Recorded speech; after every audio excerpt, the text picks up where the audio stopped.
Hola, soy Francisco Javier Mesa Ríos, soy médico, soy psiquiatra, soy amigo de Yuriel.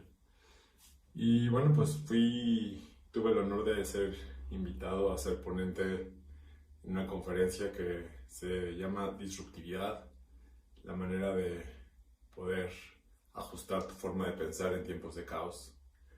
Y pues este pequeño video es para contestar algunas de las preguntas que ustedes amablemente hicieron favor de compartir en el chat de la presentación de la conferencia. Primero quisiera agradecer a Yuriel antes de pasar a contestarlas y quisiera agradecerle porque así como muchas personas comentaron en el chat, a mí también me parece una persona sumamente generosa, un hombre brillante y que además está construyendo espacios de interacción y espacios donde todos podemos brindar un soporte, una cercanía en estos momentos tan complicados y además conocimientos, aprendizaje y experiencias. Muchas gracias, Judiel. Te lo agradezco de corazón y le agradezco a nuestro amigo en común Miguel Márquez Ugalde, el doctor Márquez Ugalde, que nos haya presentado. Les agradezco a todos ustedes su participación y su presencia. Sus comentarios fueron también sumamente halagadores y generadores de dudas para mí. Entonces voy a contestar algunas de las preguntas que se presentaron, más bien todas. Algunas no fueron preguntas, sino fueron comentarios y quisiera agregar un poco acerca de mis ideas sobre esto. Como les comenté en la conversación, en la conferencia, parte de lo que hice fue construir este aprendizaje alrededor de una palabra que es la disruptividad o el ser disruptivo, finalmente porque me considero como un disruptivo y mi historia de vida me lo ha permitido aprender así. El aprender medicina y después psiquiatría me permitió entender varios fenómenos del proceso mental y después el ser administrador o el tener algún puesto directivo me ha permitido aprender pues un poco acerca de cómo funcionamos los humanos en estos espacios de trabajo, cuando necesitamos un liderazgo, cuando ejercemos un liderazgo. Y ahí es donde la disruptividad tomó una forma para mí quizás más útil. Mi intención con respecto a este proceso de aprendizaje o a este elemento del aprendizaje es que la disruptividad o la disrupción pudiera ser una cualidad en las personas y que si las personas no la tienen, pudiéramos encontrar estrategias para desarrollarla o pudiéramos encontrar maneras académicamente activas o académicamente, digamos, bien construidas para lograr que la persona las desarrolle como una habilidad, como una fortaleza, más que como un accidente o como un elemento que sucede, sino como una fortaleza específica. Entonces, ya haciendo esta introducción, les comento algunas de las preguntas. Estos ejemplos que van enfocados a la vida laboral y empresarial también se pueden aplicar en la vida personal, ¿cierto? Híjole, José me hizo esa pregunta que me encantó, porque curiosamente yo pensé en mi presentación que era un tema que de lo personal se construyó se puede aplicar a las organizaciones o a las empresas. Y José me está preguntando, ¿estos ejemplos que estás dando en lo empresarial lo puedes aplicar a lo personal? O sea, José me está diciendo que primero cumplí el objetivo, que era pensar en que esto se puede aplicar a una empresa. Segundo, que él entendió desde una empresa. Y tercero, me pregunta si se pueden aplicar a lo individual. Perfectamente. Mi intención es generar la idea de la disruptividad o la disrupción de lo individual como característica individual, pero también como característica del grupo o de la organización o de la empresa. Gracias, José. También se pueden aplicar a relaciones de pareja en el sentido que se hacen las cosas de manera rutinaria y es cuando cambian las cosas. Se pueden aplicar a cualquier sistema, dicho en términos un poco de la teoría general de los sistemas, que yo la aplico indistintamente a la psicoterapia o a la administración. Es decir, un sistema es un conjunto de partes que tienen una serie de reglas implícitas que funcionan de cierta manera, que es mucho más que la suma de sus elementos, sino que es un extra que surge cuando esos elementos empiezan a interactuar, que tiene ciertos objetivos, que tiene ciertos fines, como una pareja, como una familia, como una nación, como un estado, como una organización, como una empresa, como el sistema solar, hablando de macrosistemas, pero en general pueden aplicar cuando menos a los sistemas humanos y la disruptividad podría aplicar en todo sistema, desde una persona, un sistema individual, hasta una pareja, familia, etc. Pregunta Guillermo.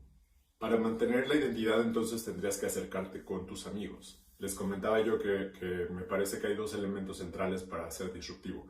Uno, tener un closet lleno de disfraces, de muchos disfraces, que son nuestras posibilidades, lo que aprendemos, lo que vamos queriendo ser distinto, las cosas que vamos adquiriendo como posibilidades para ser.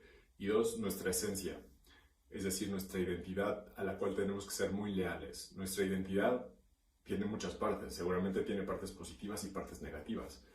Pero les decía yo que el gran punto de esta estrategia que les planteo es que la identidad o la esencia solamente la vamos a conocer cuando dialogamos con las otras personas y las personas nos cuentan acerca de nosotros mismos. O sea, no es lo que yo creo de mí mismo, sino es lo que las demás personas saben y piensan de mí mismo. Porque entonces será una visión mucho más objetiva para mí, aunque sea subjetiva para ellos. Es decir, ellos me podrán dar una visión más clara de mí que la que yo tengo de mí mismo. Entonces sí, implica acercarte a tus amigos, pero también a tus enemigos. Es como un benchmarking personal. O sea, no solamente cuando estás viendo en tu organización cómo poder vender mejor, haces un acercamiento con tu competencia, pero también haces con los que venden cosas discretamente distintas a ti o con quienes son tus socios, por ejemplo. Puedes construir esa comparación. Correcto, el relacionamiento en ese punto es importante. No supe en qué parte podíamos aplicar esa frase, entonces no puedo complementarlo un poco más. Una disculpa a Ramos Jo, que fue quien preguntó esto. Guillermo pregunta, ¿el miedo es el instinto de conservación? Es correcto. El miedo como emoción, les decía yo que ¿qué nos generan todas estas situaciones o estos cambios? Muchas emociones humanas, una de ellas es el miedo. Sin embargo, el miedo, que en realidad a los animales, en la evolución filogenética y ontogenética de los animales hasta convertirnos en humanos, nos servía para tres cosas que son flight, fight or freeze, dicen en Estados Unidos. O sea, o vuelas, o peleas, o te congelas. ¿Qué quiere decir? Que los animales cuando eran atacados por algún predador, tienen esas tres respuestas. O flight, o se van volando y huyen, o fight, o pelean para atacar o para defenderse del predador, o freeze, se congelan y entonces se hacen pasar por el muerto y entonces esperan a que se vaya el predador. Los humanos, cuando tenemos miedo, podemos tener esas tres respuestas. Como preguntan, es con un instinto de conservación o de preservación. O volamos, huimos, o atacamos y nos defendemos, o nos congelamos y nos paralizamos. Lo malo es que cuando esas respuestas se vuelven exageradas o patológicas, las personas entonces nos paralizamos tanto que no hacemos nada, o estamos peleando todo el tiempo defendiéndonos, o estamos huyendo siempre, escapando siempre. Dice aquí también Guillermo, las crisis son disparadores de la necesidad de prevalecer. Yo creo un poco, Guillermo, que es distinto, discretamente al revés. Las crisis más bien desencadenan el miedo por la posibilidad de no prevalecer. Es decir, cuando estamos tranquilos y cuando no tenemos una crisis, estamos con un estatus de comodidad, de contener las necesidades que tenemos y que tenemos resueltas, y entonces nos preocupamos poco por lo que podemos hacer más. Cambiamos poco, modificamos poco, las empresas cambian poco, les interesa aumentar la venta, pero un poco, no de más. Entonces, lo que hace que el instinto de prevalecer se ponga en duda es la crisis, la disrupción. El fenómeno disruptivo pone el instinto de prevalecer, más bien, la sensación de que estamos prevaleciendo en todo orden, lo pone en duda. Y nuestro instinto de sobrevivir, nuestro instinto de ser vivos, de mantenernos vivos y de lograr mantenernos a pesar de los cambios, es lo que nos va a poner creativos, lo que nos va a lograr hacer mucho más adaptables, buscar nuevas estrategias, pensar en lo que hacen nosotros, combinar conocimientos. Eso será. Siguiente. Dice Graciela. ¿Das consulta de ataques de pánico a adultos mayores en encierro? Sí, doy consulta. Soy psiquiatra, psicoterapeuta, trabajo en el Centro Médico ABC. Sin embargo, en estos momentos de pandemia, casi la gran mayor parte de mi consulta está siendo por telellamada. Les voy a dejar mis datos aquí. Con todo gusto estoy a sus órdenes. Doy consulta a todo grupo de edad, excepto niños y adolescentes. Yo no veo niños y adolescentes. veo de adultos en adelante. Cualquier tema de salud mental o cualquier tema de quizás una atención psicológica que requiera una orientación psicoterapéutica o un trabajo psicoterapéutico, con todo gusto. Pregunta que si da esta plática a empresas. Esta plática tomó forma en la pandemia. Esta plática es bastante novedosa porque hasta este momento fue que después de reunir varios conocimientos aprendidos y después de reunir varios aprendizajes de vida y finalmente hasta esta pandemia que me permitió sentirme muy cómodo de repente y muy tranquilo y con una sensación de ¿por qué todos están tan angustiados si yo estoy muy tranquilo? Y entonces empecé a hacer la reflexión de que pues porque yo siempre he estado en una disrupción, siempre, varias veces, y entonces lo hago continuamente y continuamente me meto en camisa de 11 varas, como dicen, y me meto en una disrupción. Cuando aparece esta pandemia yo me siento muy tranquilo y con la posibilidad de ayudar a los otros. Y entonces toma forma esta conversación. Con todo gusto la puedo dar a empresas. En este momento ustedes fueron el primer grupo de empresarios formales, lo cual me enorgullece y los hace a ustedes mis padrinos.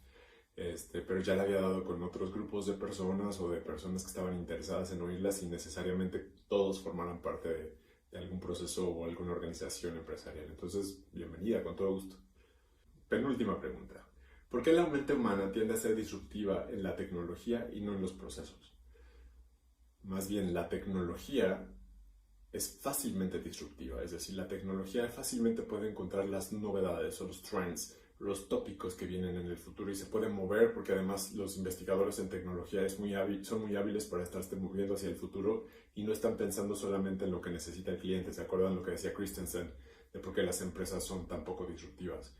Sino que más bien están pensando en lo que tendrían que seguir haciendo, en las necesidades de la gente, en lo que podrían mejorar y se vuelven disruptivos.